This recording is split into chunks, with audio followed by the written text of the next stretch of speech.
Climate change is very much a human rights issue. It's probably one of the great human rights challenges that we face. And I'm very glad that that was brought out in the Human Development Report for this year on tackling climate change and human solidarity. Why do I say that? I was at the World Social Forum in Nairobi in January, and I listened to terrible stories from members of communities that were being devastated by floods they had never seen before, by drought, and they were aware that something terrible was happening, and they knew that they weren't responsible. There's a huge ethical dimension, and there's a very big social dimension. If you approach climate change as an environmental problem, if you frame it that way, you'll come out with adaptation, meaning technological responses such as seawalls and drought-free seeds, etc. All of these are important. But if you view climate change, as I do, as a deep social and ethical and human rights problem, then you begin to look at how people experience it, what their needs are as communities, and how we should respond. Do you think that the world's poor are more at risk because of this? Oh yes, we know that. We know the band of countries basically that will be worst affected, and they just are unfortunate in their geographical location. They're low-lying, they're vulnerable to desertification, they're the poorest countries. So we will aggravate the problems. We may have, it's estimated, even hundreds of millions of climate refugees. We have to address this very rapidly, and we have to see that there is an opportunity in all of this, an opportunity for the human solidarity that the Human Development Report talks about.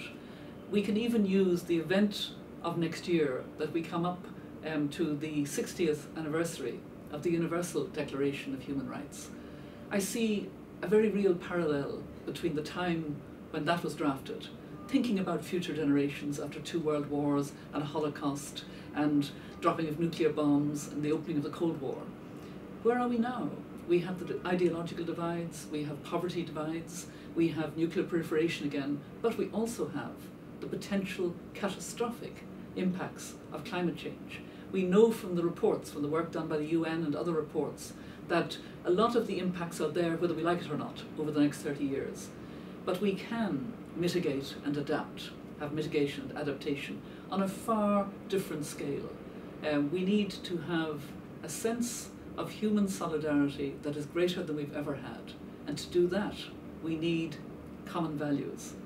Just listen to the language of the Universal Declaration. Article 1, all human beings are born free and equal in dignity and rights. Where's the dignity of small island people when their island disappears? Where's the dignity for small farmers already on the margins of being able to find food security when suddenly it's changed because of the energy policies of other countries, the greenhouse gas emissions of the richer part of the world and now the big emerging economies. The Universal Declaration also speaks about duties to the community, without which you don't realise your full potential. If we can bring these values into education, into curricula, into NGO, into the business sector during this next year, and ask countries as they approach climate change to fulfill human rights. Do you think that there's a moral obligation of the rich countries to help the poor? I'm absolutely certain of it. A moral and ethical obligation of a very acute nature, because never before has so much harm been done and threatened to the poorest, vulnerable communities in a way that we know about by those who are better off. And you know, the Universal Declaration talks about barbaric acts. Is it not somewhat barbaric to continue with energy policies that you know are going to have this impact and not have a much more rigorous approach to change? I'm glad that we're talking at a very personal level about everybody's personal carbon footprint. I'm conscious myself, I travel quite a lot, and I need to think about offsetting, and that's a personal thing. We need as communities, all of us, we need as countries, as the United Nations under the leadership of Secretary General Ban Ki-moon. I'm very glad that he's taken that as a personal challenge, and I hope he too frames it always in human rights terms, because it is a big human rights challenge to our world. We also need to recognise that there is a strong gender dimension to tackling the impacts of climate change. Now, gender is not just about women, but it happens that it will impact more on women. This has been discussed recently in a Women Leaders Security Summit. One of the specific areas was climate change.